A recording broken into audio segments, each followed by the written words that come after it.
Shalom, selamat pagi Bapak Ibu Saudara terkasih. Hari ini Selasa 7 September 2021, kita berjumpa kembali dalam ibadah harian GKI Batu. Doa dan harapan kami, Bapak Ibu Saudara terkasih, dalam keadaan sehat dan sejahtera. Mari kita mengawali ibadah pada pagi hari ini dengan memuji Tuhan dari PKJ 282, bait yang pertama dan bait yang keenam. Tuhan tolonglah, bangunkan iman.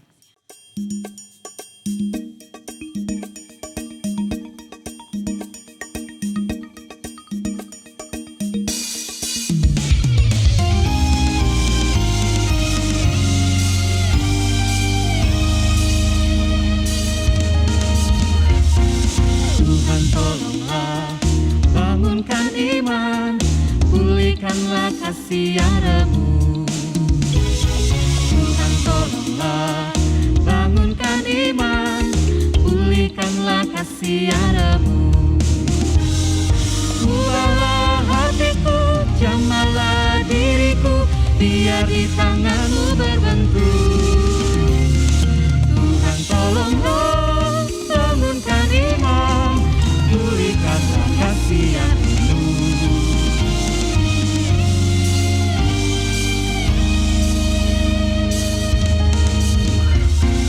Ku ingin hidup, ku rindu kerja, makin giat dan makin tekun. Ku ingin hidup, ku rindu kerja, makin giat dan makin tekun. Kuatkan batinku, hidupkan tekadku, menjadi bentara kasih-Mu. Ku ingin hidup, ku rindu kerja, makin giat dan makin tekun.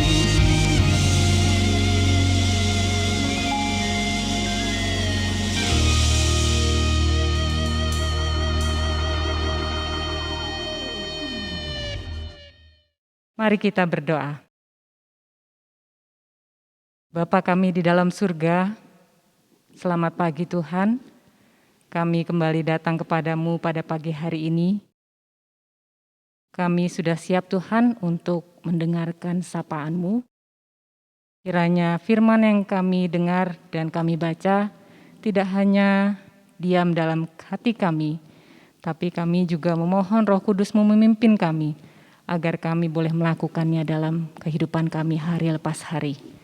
Kami berdoa juga untuk Bapak Pendeta Dwi Santoso yang akan menyampaikan kebenaran sabda-Mu. Kiranya firman-Mu boleh menguatkan setiap kami, menguatkan iman kami. Dalam nama Tuhan Yesus kami sudah berdoa. Amin. Bacaan firman Tuhan terambil dari Matius 17, ayat 14 sampai 21.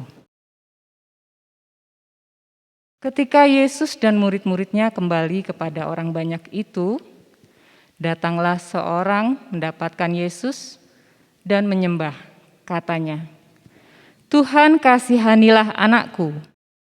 Ia sakit ayan dan sangat menderita. Ia sering jatuh ke dalam api dan juga sering ke dalam air. Aku sudah membawanya kepada murid-murid-Mu, tetapi mereka tidak dapat menyembuhkannya." Maka kata Yesus, "Hai kamu angkatan yang tidak percaya dan yang sesat, berapa lama lagi aku harus tinggal di antara kamu?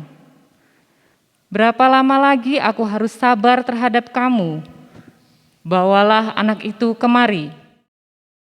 Dengan keras Yesus menegur dia, lalu keluarlah setan itu daripadanya, dan anak itu pun sembuh seketika itu juga.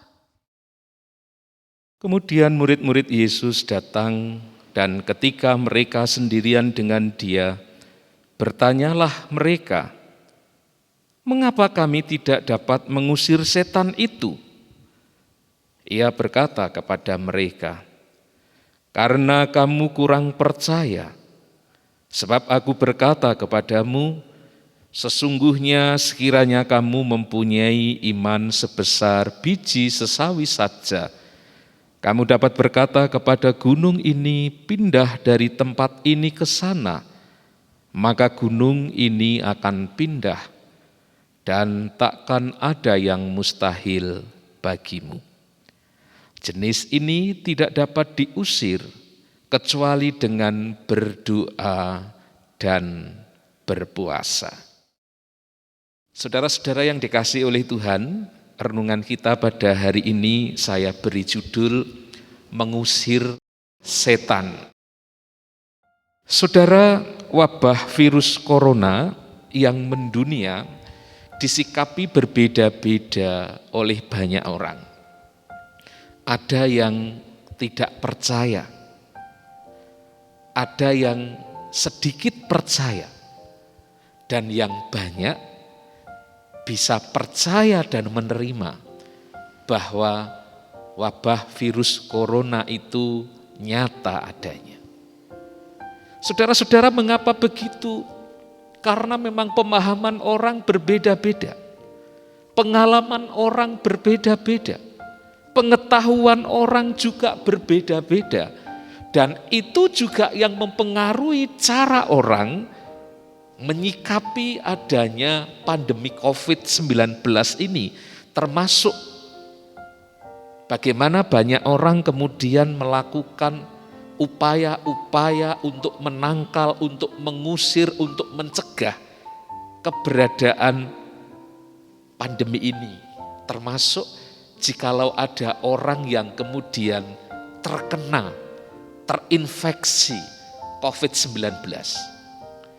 Yang menggejala semakin marak saat ini, terutama di seputaran Malang Raya, itu adanya fenomena masyarakat yang kalau sore hari itu melakukan ritual bakar-bakar garam. Saudara, jangan tertawa kalau kemudian saudara mosok topak ada ritual yang seperti itu.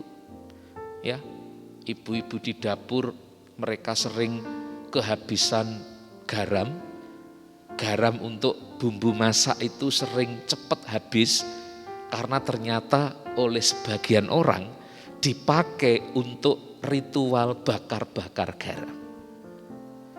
Saudara-saudara, saya tegaskan bahwa itu bukanlah pengajaran Kristen. Sekali lagi, itu bukanlah pengajaran Kristen. Kita sebagai orang Kristen, sebagai orang percaya hanya kepada satu Tuhan. Percaya kepada Tuhan yang Maha Kuasa. Kita meyakini bahwa di dalam diri Yesus Kristus, kuasanya melampaui segala sesuatu, termasuk melawan pandemi COVID-19 ini. Saudara-saudara yang terkasih, mari saya mengajak saudara untuk melihat dan mengalami bagaimana kuasa Tuhan Yesus yang dikatakan di dalam Injil Matius pasal 28 ayat 18. Bahwa Tuhan Yesus itu adalah penguasa surga dan bumi. Dia mengatakan kepadaku telah diberikan segala kuasa di surga dan di bumi. Kepada nama Yesus itulah kita mempercayakan hidup kita, termasuk ketika kita menghadapi si jahat. Saudaraku, di dalam kuasa Tuhan Yesus itu, kita sebagai orang Kristen juga bisa menangkal dan mengusir setan. Mari kita belajar dari kisah ini. Ada seorang ayah yang memiliki anak kerasukan setan dan bermanifestasi di dalam perilaku sakit ayam. Ia datang kepada Tuhan Yesus, memohon kepada Tuhan Yesus agar Tuhan Yesus berkenan menyembuhkan anaknya yang dirasuki setan itu. Pertanyaannya, mengapa orang itu datang kepada Tuhan Yesus? Tentu yang pertama karena ia pernah mendengar bahwa Tuhan Yesus itu besar kuasanya. Ia pernah mendengar berita bagaimana Tuhan Yesus itu dapat melakukan banyak mujizat, bukan hanya menyembuhkan orang sakit, memberi makan orang kelaparan, tetapi juga membangkitkan orang dari kematian. Apa yang ia dengar, apa yang ia perhatikan, menggerakkan hatinya untuk memiliki keyakinan bahwa Tuhan Yesus itu mampu melakukan mujizat. Tuhan Yesus bukan pawangnya setan, sekalipun dia bisa mengusir setan. Tuhan Yesus bukan kepalanya Beelzebul, sekalipun Tuhan bisa mengusir Beelzebul untuk keluar dari tubuh seseorang yang dirasukinya. Tuhan Yesus bisa melakukan segala macam itu karena kuasa Tuhan Yesus melampaui segala sesuatu yang di dalam Matius 28 ayat 18 tadi dikatakan, ia memiliki segala kuasa di surga dan di bumi, meliputi segala sesuatu. Karena itu tepat jikalau kemudian si ayah, si orang tua ini membawa permasalahan anaknya yang dirasuki setan itu kepada Tuhan Yesus. Ia datang kepada Yesus dan ia memohon Tuhan Yesus dapat menyembuhkan anaknya. Saudara-saudara, mengapa Tuhan Yesus memiliki kuasa yang begitu besar? Mengapa Tuhan Yesus bisa mengusir setan? Mengapa Tuhan Yesus memiliki kuasa untuk melakukan banyak mujizat? Tentu saudara, jawabannya adalah karena Yesus adalah anak Allah yang dikasihi Bapa. Tuhan Yesus mendapat perkenan Bapa. Apa yang dilakukan oleh Tuhan Yesus itu berkenan di hadapan Bapa. Sehingga di atas gunung ketika Yesus itu dimuliakan, ia mengajak 3 muridnya Yohanes, Petrus dan Yakobus. Di atas gunung itu Tuhan Yesus mengalami transfigurasi. Tuhan Yesus mengalami perubahan wajah. Pakaiannya menjadi putih berkilau-kilauan. Di dalam kekaguman para murid itu kemudian terdengar suara dari langit yang mengatakan, inilah anakku yang kukasihi, kepadanyalah aku berkenan, dengarkanlah dia.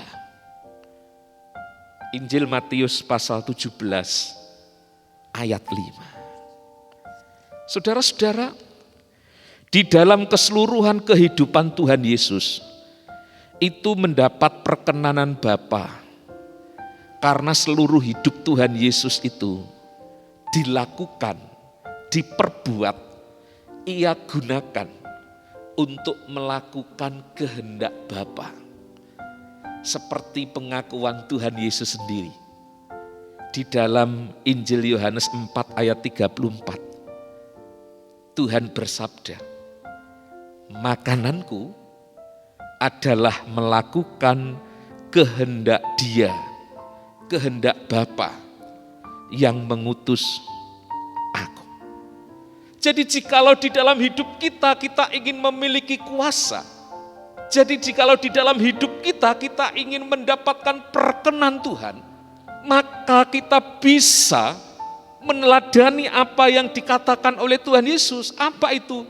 Hidup melakukan kehendak Bapa. Dan itu yang sudah terbukti di dalam kehidupan Tuhan Yesus. Ketika ia mendapatkan pujian, ketika ia mendapatkan proklamasi dari Tuhan sendiri yang mengatakan bahwa inilah anakku yang kukasihi, kepadanyalah aku berkenan, dengarkanlah dia. Dengan demikian kita sebagai pengikut Kristus, kalau hidup kita ingin mendapatkan perkenan Bapa sekali lagi, kita mesti melakukan kehendak Bapa. Dan itu tidak mungkin kita lakukan seorang diri dengan kekuatan kita kalau kita tidak tinggal di dalam Kristus. Undangan Tuhan Yesus di dalam perumpamaan pokok anggur, tinggallah di dalam aku dan aku di dalam kamu. Karena di luar Yesus kita tidak bisa melakukan apa-apa. Di luar Yesus, kita nothing. Jangankan memiliki kuasa, melakukan suatu kebenaran saja, itu menjadi sesuatu yang berat. Jika hidup kita terpisah jauh, tidak terhisap, tinggal di dalam Kristus. Sehingga ketika kita tinggal di dalam Kristus, kita dipenuhi pikiran Kristus, kuasa Kristus, kehendak Kristus. Dengan demikian hidup kita bisa melakukan kehendak Bapa, dan di dalamnya kuasa Bapa, kuasa Tuhan dinyatakan kepada kita. Sehingga terhadap segala yang jahat dan kuasanya, setan dan segala kuasanya, kita bisa berkata kepada mereka, pergi, jangan ganggu aku. Kuasa Yesus yang melingkupi kita jauh lebih besar dari kuasa apapun, termasuk kuasa si jahat. Saudara-saudara, kalau begitu belajar dari perilaku seorang ayah yang membawa anaknya yang diberikan kesembuhan karena kasih karunia Tuhan itu, paling tidak ada dua hal yang dapat kita lakukan saat ini. Yang pertama adalah mari kita memiliki iman, keyakinan yang utuh dan sepenuh hati. Iman, keyakinan yang hidup di hadapan Tuhan. Bahwa Tuhan Yesus itu adalah penguasa di surga dan di bumi. Persyaratan itu begitu jelas. Ketika para muridnya sudah melayani dan tidak dapat menyembuhkan anak yang dirasuki setan itu, kemudian ketika si ayah itu berlalu dari hadapan Yesus, tinggal waktu pribadi antara murid-murid dengan Tuhan Yesus. Mereka bertanya kepada Tuhan Yesus, Guru, mengapa kami tidak mampu mengusir setan itu daripada anak itu, padahal kami sudah menggunakan namamu? Tuhan Yesus menjawab, karena kamu kurang beriman. Karena kamu kurang beriman. Jadi kita perlu memiliki iman yang hidup dan sepenuh hati. Bahwa Yesus itu adalah maha kuasa dan kuasanya itu didemonstrasikan, dipraktekkan Tuhan di dalam kehidupan umatnya untuk membebaskan penderitaan umat manusia. Dan kuasa Tuhan itu yang diimani itu harus dihidupi di dalam kehidupan kita. Yang kedua, saudara, mari kita memiliki kerendahan hati di hadapan Tuhan. Kita belajar dari orang tua yang membawa anaknya itu yang sakit itu, di dalam permohonannya, si ayah itu memohon belas kasihan Tuhan Yesus. Dia tidak memerintah Tuhan Yesus. Dia tidak komplain terhadap Tuhan Yesus. Dia tidak marah terhadap Tuhan Yesus. Dia tidak protes akan penderitaan yang dialami oleh anaknya. Tetapi dengan kerendahan hati, dia datang di dalam iman dan pengharapan kepada Tuhan Yesus. Ia datang dengan sikap penyerahan. Di dalam kerendahan hatinya ia memohon kepada Tuhan. Dia mengatakan, Tuhan, kasihanilah anakku. Injil Matius 17 ayat 15. Tuhan, kasihanilah anakku. Ia datang dengan keyakinan bahwa Tuhan Yesus itu maha kasih. Dan ia memohon belas kasih Tuhan itu, agar kasih dan kuasa Tuhan itu dicurahkan, sehingga kehidupan anaknya, keluarganya, semuanya diubahkan, dibebaskan dari penderitaan, dan diberkati oleh kuasa Tuhan. Dan kita melihat dalam kisah ini, apa yang ia mohon itu kemudian dikabulkan Tuhan. Setan itu keluar dari tubuh anaknya, anaknya itu menjadi sembuh. Sukacita di dalam keluarga itu karena berkat kuasa Tuhan mengalir di dalam keluarga yang menjadikan Tuhan Yesus sebagai penguasa kehidupan mereka. Saudaraku yang terkasih, pada masa kini, bukankah kita juga penting untuk memiliki peran kehidupan keluarga yang memiliki iman dan kasih yang penuh, kesulitan dan penderitaan yang disebabkan oleh apapun, termasuk oleh pandemi saat ini pun, bisa dihadapi, bisa diatasi di dalam iman kepada Tuhan dan di dalam kesatuan kasih anggota keluarga. Terlebih-lebih keteladanan iman seorang ayah, keteladanan iman seorang pemimpin keluarga, pengorbanan di dalam kerendahan hati seorang kepala keluarga yang datang kepada Tuhan. Dia menjadi saluran berkat bagi keluarganya.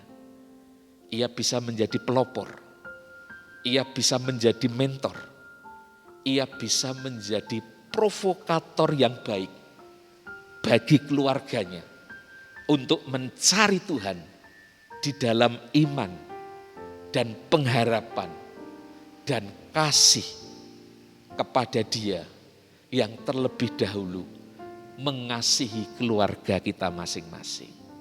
Mari saya mengajak saudara semua, saya menghimbau, rawatlah keluarga saudara di dalam iman, pengharapan dan kasih yang penuh kepada Tuhan.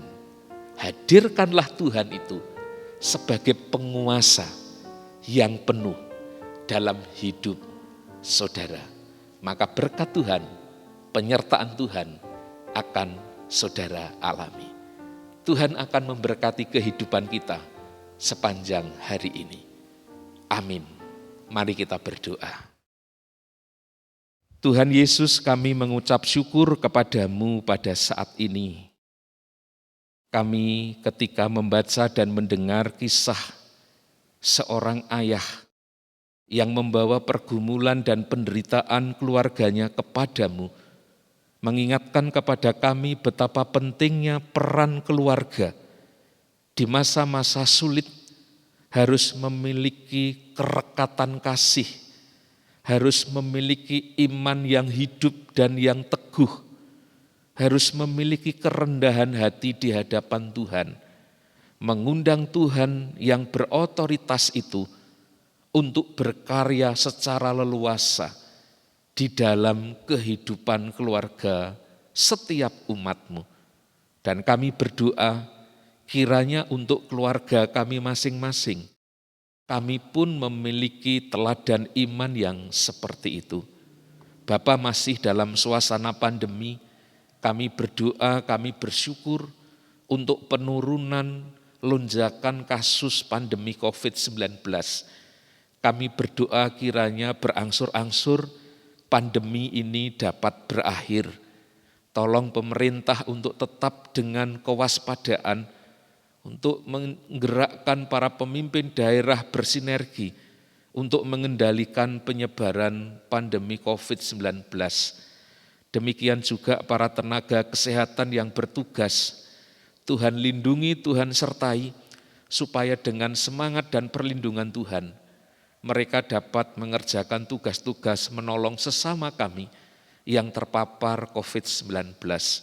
Kami berdoa untuk masyarakat agar mematuhi protokol kesehatan, dan biarlah masyarakat juga antusias untuk mengikuti program vaksinasi nasional. Kami berdoa untuk jemaat-Mu dan simpatisan di GKI Batu, Tuhan berkatilah semuanya dalam rumah tangga mereka, dalam pekerjaan mereka, di dalam setiap pergumulan usaha mereka.